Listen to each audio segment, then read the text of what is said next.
Good morning, good morning, good morning. Hope you're all having a fantastic day. We are back here for another Nifty Kicks Factory Beginner Guide, where today we're going to go ahead and talk about the swap feature within the game.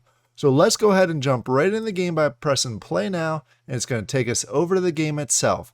This is where you can go ahead and swap between the different tokens within the game. For example, if you're earning a lot of the energy up here and you need some additional some of the leather tokens, what you can do is you can go to the menu here and you can go to the token swap, which is right down here almost at the bottom. And once you're here, you're actually going to have three options within here. You have the deposit and withdrawal tokens, which I'll show you how to use here in a second. You have the exchange, and then you have the convert discontinued tokens. This is if you played the game a long time ago and you're coming back to the game and you have all these old tokens. They're marked as, for example, gas or food or ammo or parts, and you want to convert them to the actual new tokens within the game. You can go ahead and do that pretty easily with this feature. So that's only if you've been in the game for a long time ago and you're coming back to the game. That's where you're going to want to use that. But for most players, especially new players, the two features that you're going to want to take a look at is the deposit and withdrawal and the exchange. We're going to start with deposit and withdrawal. This is if you have any tokens that you got off, say, Alcor or Taco Swap that you want to take from your Wax wallet and put it in game. This is how you're going to go ahead and do it. So we're going to start with deposit the energy token. You can deposit any of these tokens that are out there. And then you're going to go ahead and see your Wax balance. You see I have 22,701 energy tokens there. And then you have what you're going to deposit. So I'm actually going to go ahead and deposit that full amount. I went ahead and grabbed that off Alcor, and it's going to show you it matches. And then what you can do is deposit that, and it's going to go ahead, ask you to authenticate, and put it right in there in game for you. You may need to refresh. It is a browser type game. So once I go ahead and refresh, you're going to see the energy up here. Go ahead and update to the new balance, which is 25,699. If I want to go ahead and withdraw that out of the game, there's a couple things that you should be aware of. First of all, there is a withdrawal limit. You can only take 10,000 of any token out at one time. The reason they want to do that is they're preventing dumping.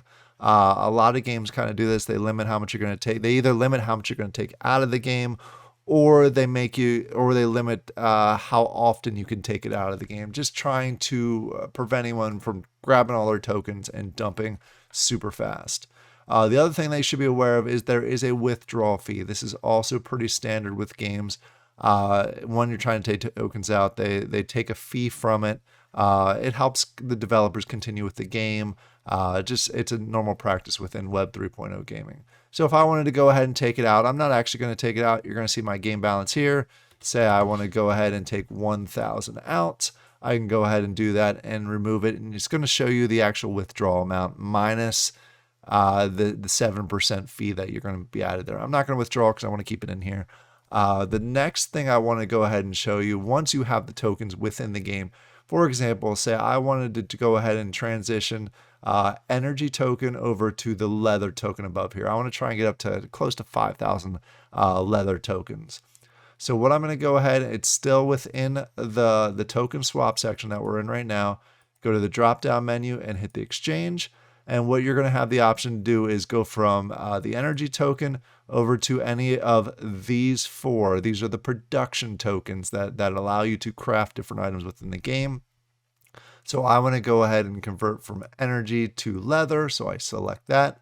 And it's going to show you the swap amount. So basically for every one energy token, I'm going to get 0.9 leather tokens. It's just the conversion rate it is.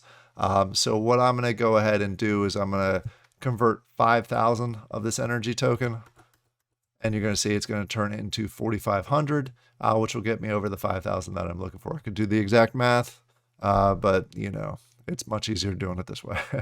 So there is a bank fee. That is what you saw as far as the conversion goes. That's why it is a little bit lower of an amount. So I go ahead and hit swap. It asks me to process it. Double process, I could go ahead and hit that check mark. And then you can see this time it automatically updated. Sometimes, since it is a web-based item, sometimes it will automatically, sometimes you have to refresh. This time it automatically did. So I am good to go here. I can go ahead to the next one if I want to go here and do the same conversion. Hit swap, go ahead and hit prove, and then it goes ahead and does that change for me. And you see it automatically went up there. So that's as simple as it is to use the token swap. You can use it to go ahead and deposit and withdraw tokens within the game itself and take it out of the game itself.